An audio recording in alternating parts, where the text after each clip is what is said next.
Hi y'all, welcome back to the channel. I am so excited about today's video. I'm currently working in the studio on a new collection of floral paintings. So I thought that I would use this opportunity to talk with y'all about two things. One, finding your inspiration.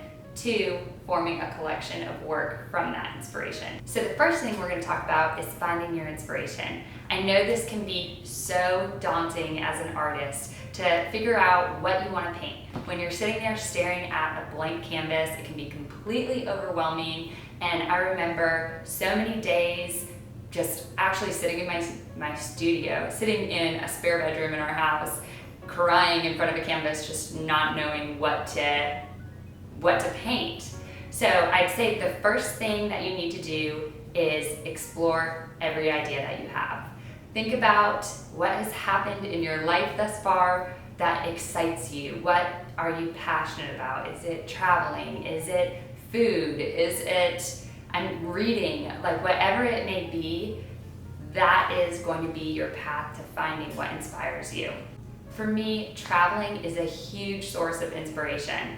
I know that right now we are in kind of crazy times and we all can't travel as much as that we would like to. So I find myself conjuring up memories of past travels. And for this series in particular, it is a collection of florals that I have titled Gather for two reasons. One, because I think we're all craving that social interaction, those summer gatherings and things that we have taken for granted really in the past. And two, because it reminds me of a trip to France that I took 2 years ago. So during my trip to France, we all gathered together at this beautiful chateau and spent the week painting and arranging flowers and eating just this beautiful food that was prepared for us, and just like really taking the time to slow down and enjoy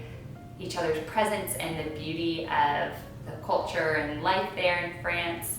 And that's what this collection had really transpired from, was those memories of all gathering around the table and having the arrangements in the center.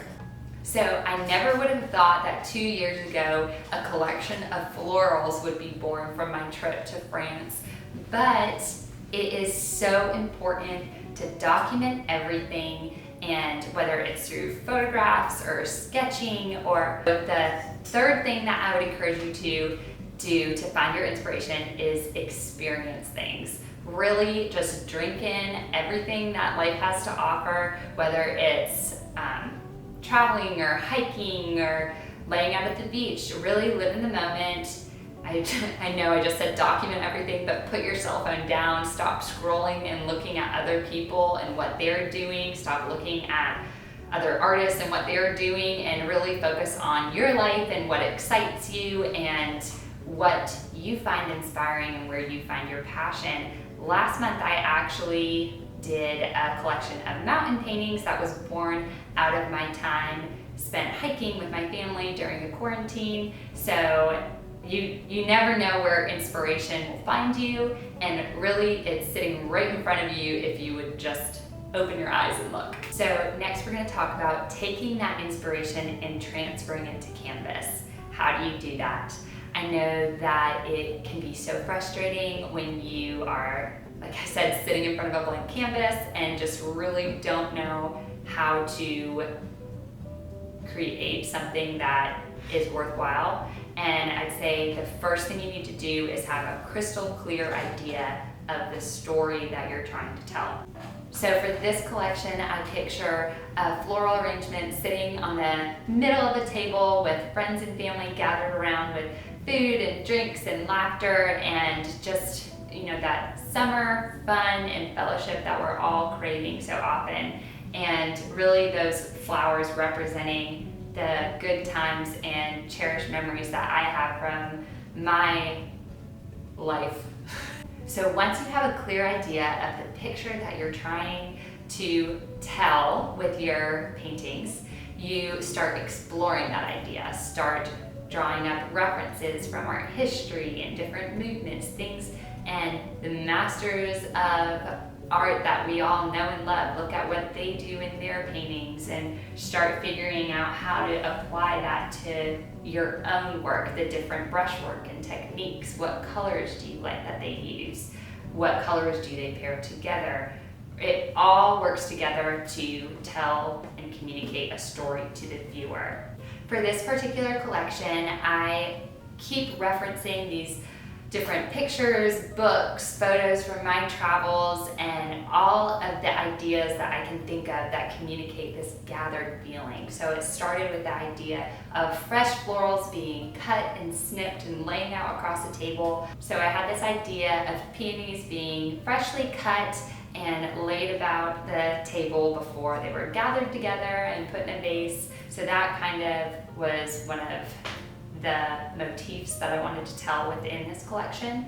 And then oftentimes with a collection, I recommend working in a variety of sizes. Sometimes you'll have a body of work that will be all the same size. I like working a variety because I like getting out ideas in quick sketches on smaller canvases and then really exploring those ideas on larger canvases. So this series started on a smaller piece that really informed the rest of it, and that was this one that is behind me. It was really one of my favorite florals I've ever painted, and the idea of light and dark and shadows and really abstracting forms and pulling some details into focus, all kind of communicated that lighthearted feel of a summer gathering that I was trying to portray. So my last tip when you are forming a body of work, and this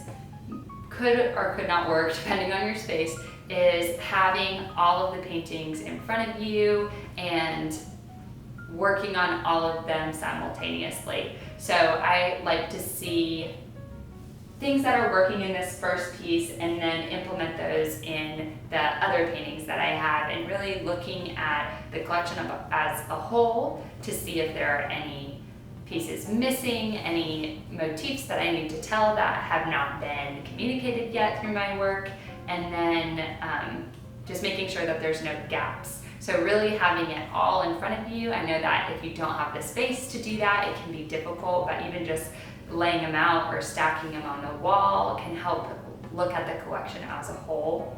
So I hope that you enjoyed today's video. I'm so excited about this new body of work that is launching Thursday, July 30th on SeabrookGreen.com. This is probably my favorite body of florals that I've done so far, and I cannot wait to showcase the whole collection to you. So I hope that you found this video helpful. I know that it is super challenging as an artist to find your voice and figure out what your style and passion and what your story is. Just know that it is a journey and that it will take hundreds and hundreds of paintings, but you will get there, I promise. If you have any other questions or comments or ideas of videos that you would like to see, be sure to drop it in the comments and we will do our best to answer all of your questions. And be sure to give this video a thumbs up and hit subscribe so that you can stay in the know for all of our future videos. Bye y'all.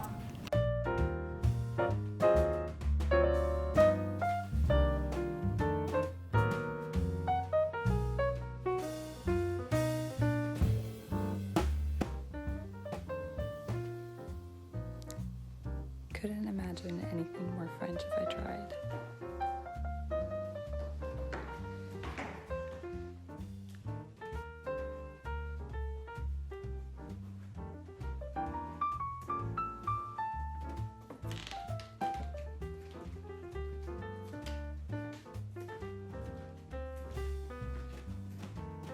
Silkworms by little Italian ladies. It cost like lots of Italian money. But we walked out of there and it literally was stunning. I mean, it had not one piece of lace, nothing. It was just silk and it fit her body.